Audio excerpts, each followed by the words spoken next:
Hi hello forks, ಎಲ್ಲರೂ ಹೇಗಿದ್ದೀರಿ? ಎಲ್ಲರೂ ಚೆನ್ನಾಗಿದ್ದೀರಿ ಅಂತ ಭಾವಿಸ್ತಾ ಇವತ್ತಿನ ರೆಸಿಪಿ ಶುರು ಮಾಡೋಣ. ಇವತ್ತು ನಾನು ಮಾಡ್ತಾ ಇರೋಂಥ ರೆಸಿಪಿ ತರಕಾರಿ ಬೇಳೆ ಸಾರು. ತರಕಾರಿ ಬೇಳೆ ಸಾರಿಗೆ ಏನೇನು ಐಟಮ್ಸ್ ಬೇಕು ಅಂತ ನೋಡ್ಕೊಬರೋಣ ಇವಾಗ.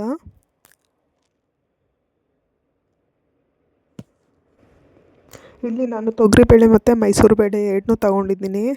ಯಾಕಂದರೆ ಟೇಸ್ಟ್ ಚೆನ್ನಾಗಿ ಬರುತ್ತೆ ಅಂತ. ಒಂದು 4 ಹಸಿಮೆಣ್ಸಿನ್ಕಾಯಿ ತೊಗೊಂಡಿದ್ದೀನಿ, ಒಂದು ಅರ್ಧ ಈರುಳ್ಳಿ ಮತ್ತು ಒಂದು ಅರ್ಧ ಬೆಳ್ಳುಳ್ಳಿನ ಸುಲಿದು ಇಟ್ಕೊಂಡಿದ್ದೀನಿ.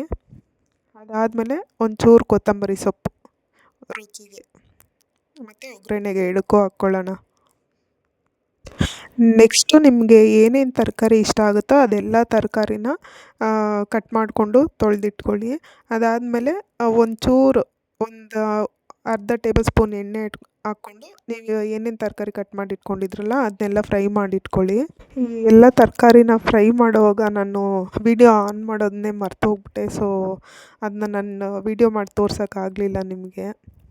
ಇಲ್ಲಿ ಆಲ್ರೆಡಿ ನಾನು ಫ್ರೈ ಮಾಡಿ ಸೈಡ್ಗೆ ಇಟ್ಕೊಂಡಿದ್ದೀನಿ. ಈಗ ಕುಕ್ಕರ್ಗೆ ಟೊಮಾಟೊ, ಈರುಳ್ಳಿ, ಬೆಳ್ಳುಳ್ಳಿ, ಹಸಿಮೆಣ್ಸಿನ್ಕಾಯಿ ನಾವೇನು ಎತ್ತಿಟ್ಕೊಂಡಿದ್ವಲ್ಲ ಅದನ್ನೆಲ್ಲ ಹಾಕ್ಬಿಟ್ಟು 2ರಿಂದ 3 ವಿಸಿಲ್ ಕೂಗಿಸ್ಕೊಳ್ಳೋಣ. ಮೆಣ್ಸಿನ್ಕಾಯಿ ಹಾಕೋವಾಗ ನಿಮಗೆ ಖಾರಕ್ಕೆ ಎಷ್ಟು ಬೇಕೋ ನೋಡ್ಕೊಂಡು ಹಾಕ್ಕೊಳ್ಳಿ, ಆಮೇಲೆ ಮತ್ತೆ ಖಾರ ಜಾಸ್ತಿ ಅದು ತಿನ್ನೋಕ್ಕಾಗಲ್ಲ.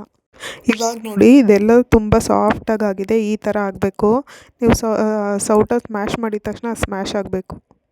ನೀವು ಮಸ್ಯ ಕೋಲು ಇಟ್ಕೊಂಡು ಮಸ್ಕೋಬೋದು, ಇಲ್ಲ ಅಂತ ಅಂದರೆ ಮಿಕ್ಸಿಗೆ ಹಾಕಿ ರುಬ್ಕೋಬೋದು. ಏನು ಟೊಮೆಟೊ ಈರುಳ್ಳಿ ಎಲ್ಲ ಇದೆಯೋ ಅದನ್ನು ಮಿಕ್ಸಿಗೆ ಹಾಕುವಾಗೆಲ್ಲ ಫೈನ್ ಪೇಸ್ಟ್ ಮಾಡಬಾರ್ದು, ತರಿಯಾಗೆ ರುಬ್ಕೋಬೇಕು. ಆಗ ಟೇಸ್ಟ್ ಚೆನ್ನಾಗಿ ಬರುತ್ತೆ. ಇದನ್ನೆಲ್ಲ ನಾನೀಗ ಮಿಕ್ಸಿಗೆ ಹಾಕ್ಕೊಳ್ತಾ ಇದ್ದೀನಿ. ಈಗ ಇದೇ ನೀರಿಗೇ ಬೇಳೆ ಹಾಕ್ಕೋತಾ ಇದ್ದೀನಿ.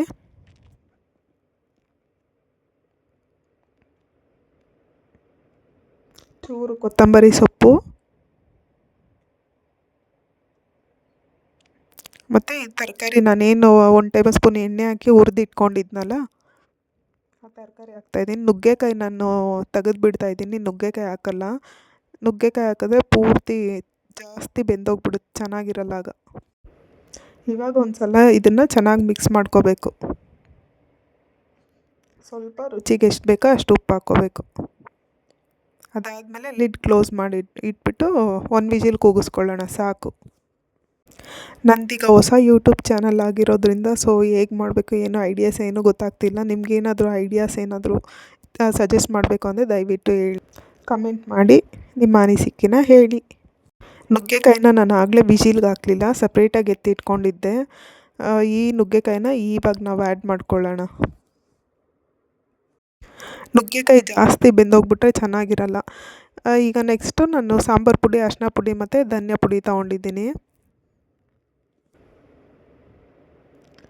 ನಾವು ಈರುಳ್ಳಿ ಟೊಮೊಟೊ ಎಲ್ಲ ಏನು ವಿಸಿಲ್ಗೆ ಹಾಕಿ ಕೂಗಿಸ್ಕೊಂಡಿದ್ವಲ್ಲ ಅದನ್ನು ನಾನು ಮಿಕ್ಸಿಗೆ ಹಾಕಿ ರುಬ್ಕೊಂಡಿದ್ದೀನಿ. ಅದಕ್ಕೇ ಈಗ ನಾವು ಸಾಂಬಾರು ಪುಡಿ, ಅರಿಶಿನ ಪುಡಿ ಎಲ್ಲ ಏನು ಇಟ್ಕೊಂಡಿದ್ವೋ ಅದನ್ನ ಹಾಕೋಣ. ಈಗ ನೋಡಿ ನುಗ್ಗೆಕಾಯಿ ನಾನು ಈಗ ಇಲ್ಲೇ ಆ್ಯಡ್ ಮಾಡ್ಕೊಳ್ತಾ ಇದ್ದೀನಿ. ಈಗ ನುಗ್ಗೆಕಾಯಿ ಹದವಾಗಿ ಬೆಂದಿರುತ್ತೆ, ತಿನ್ನೋಕ್ಕೂ ಚೆನ್ನಾಗಿರುತ್ತೆ. ಆ ನುಗ್ಗೆಕಾಯಿ ಫ್ಲೇವರೆಲ್ಲ ಸಾಂಬಾರಿಗೆ ಇಳ್ದಿರುತ್ತೆ. ಒಂಚೂರು ಕೊತ್ತಂಬರಿ ಸೊಪ್ಪು ಹಾಕ್ಕೋತಾ ಇದ್ದೀನಿ. ಈಗ ನಾನು ಬೇಯಿಸ್ಕೊಂಡಿರೋ ಅಂಥ ತರಕಾರಿ ಬೇಳೆ ಏನು ವಿಸಿಲ್ಗೆ ಹಾಕಿ ಕೂಗಿಸ್ಕೊಂಡಿದ್ವಲ್ಲ ಅದನ್ನು ನಾವೀಗ ಇಲ್ಲೇ ಆ್ಯಡ್ ಮಾಡ್ಕೊಳ್ಳೋಣ. ಇದಕ್ಕೆ ಹಾಕ್ಕೊಂಡು ಈಗಲೇ ನೀವು ನೀರು ಕನ್ಸಿಸ್ಟೆನ್ಸಿ ಎಷ್ಟು ಬೇಕೋ ನೋಡ್ಕೊಂಡು ಹಾಕ್ಕೊಳ್ಳಿ. ಈಗ ಸಾಂಬಾರನ್ನ ಕುದಿಯೋಕೆ ಇಟ್ಕೊಳ್ಳೋಣ. ಮತ್ತೊಂದು ಕಡೆ ಒಗ್ಗರಣೆ ಹಾಕ್ಕೊಳ್ಳೋಣ. ಈಗ ಚೂರು ಎಣ್ಣೆ ಹಾಕ್ಕೊಂಡಿದ್ದೀನಿ ಮತ್ತು ಒಗ್ಗರಣೆಗೆ ಸ್ವಲ್ಪ ಜೀರಿಗೆ ಮತ್ತು ಸಾಸಿವೆ.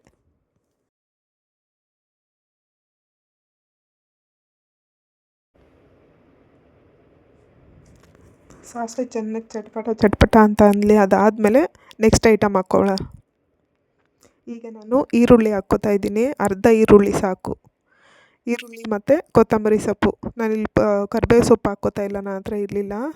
ನಿಮ್ಮ ಹತ್ರ ಇದೆ ದಯವಿಟ್ಟು ಹಾಕ್ಕೊಳ್ಳಿ, ಚೆನ್ನಾಗಿರುತ್ತೆ. ಇದೀಗ ಚೆನ್ನಾಗಿ ಗೋಲ್ಡನ್ ಬ್ರೌನ್ ಆಗೋ ತನಕ ಫ್ರೈ ಮಾಡ್ಕೋಬೇಕು. ಇದು ನೋಡಿ ಈಗ ರೆಡಿಯಾಗಿದೆ. ಈ ಥರ ಗೋಲ್ಡನ್ ಬ್ರೌನ್ ಆಗಬೇಕು ನಿಮಗೆ ಒಗ್ಗರಣೆ, ಚೆನ್ನಾಗಿರುತ್ತೆ ನಿಮಗೆ. ನಾವೇನು ಒಗ್ಗರಣೆ ಮಾಡಿದ್ದೀವೋ ಅದನ್ನು ನಾವೀಗ ಸಾಂಬಾರಿಗೆ ಆ್ಯಡ್ ಮಾಡ್ಕೊಳ್ಳೋಣ. ಆ್ಯಡ್ ಮಾಡ್ಕೊಂಡು ಸಾಂಬಾರು ಚೆನ್ನಾಗಿ ಕುದಿಸ್ಕೊಳ್ಳೋಣ.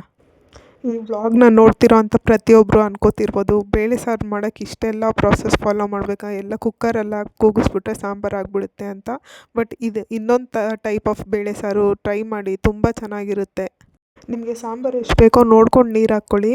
ಇಫ್ ಇನ್ ಕೇಸ್ ನೀರೇನಾದರೂ ಜಾಸ್ತಿ ಆಗೋಯ್ತು ಅಂತ ಅಂದರೆ ಸಾಂಬಾರನ್ನ ಚೆನ್ನಾಗಿ ಕುದಿಸ್ಕೊಳ್ಳಿ. ಆಗ ಸಾಂಬಾರು ಗಟ್ಟಿಯಾಗುತ್ತೆ. ಈಗ ಟೇಸ್ಟಿಯಾದಂತಹ ಬೇಳೆ ಸಾರು ಸವಿಯಲು ಸಿದ್ಧ. ಬನ್ನಿ ಈಗ ಇದನ್ನು ನಾವು ಸರ್ವ್ ಮಾಡ್ಕೊಳ್ಳೋಣ. ನಿಮ್ಮೆಲ್ರಿಗೂ ಈ ವ್ಲಾಗ್ ಇಷ್ಟ ಆಗಿದೆ ಅಂತ ಅಂದ್ಕೊಳ್ತೀನಿ.